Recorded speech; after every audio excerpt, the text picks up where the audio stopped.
Questions? Madame, si vous pouvez vous lever, s'il vous plaît, pour que l'on vous apporte un micro. Voilà. Merci. Bonjour. Bonjour. Moi, j'aurais une question.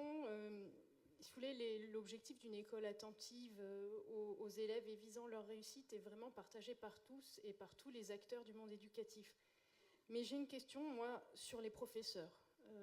Il semble que la réforme n'a pas assez impliqué les professeurs et qui sont malheureusement souvent dans l'éducation nationale un peu considérés comme les empêcheurs de penser en rond.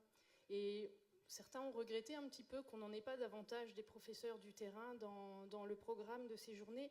Alors voilà, ma question est très simple. Quel rôle dans leur refondation? Est-ce que les professeurs sont de simples exécutants?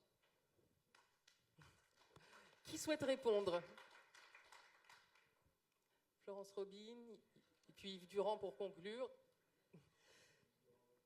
Alors, les professeurs ont évidemment la responsabilité de mettre en place finalement les grandes orientations qui sont décidées par la nation, parce que je pense que c'est aussi une de nos tâches à nous, enseignants, de ce point de vue-là. Donc je ne trouve pas déshonorant que les enseignants aient effectivement à s'approprier ce que la nation souhaite pour son école. N'empêche que, évidemment, ils sont pas seulement, ils ne sont même pas du tout des exécutants, ils sont partie prenante.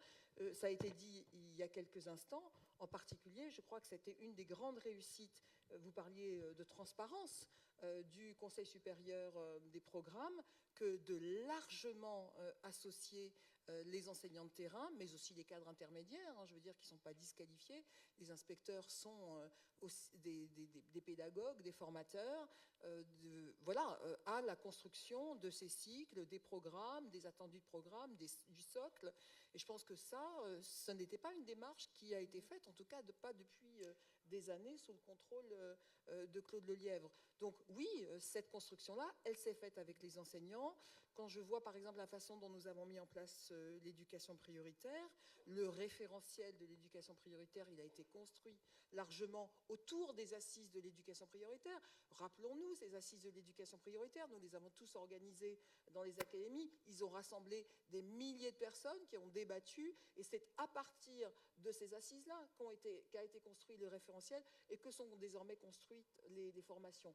Et par exemple, cette question des formations, on est vraiment dans l'interaction et dans le feedback permanent, parce que c'est vrai qu'on a à les penser, à les imaginer, à mettre sur la table des propositions, mais c'est notre rôle que de tenir compte ensuite de ce qui nous est dit pour faire en sorte que tout ceci s'améliore en permanence. Et c'est vraiment un cercle vertueux sur lequel nous nous engageons.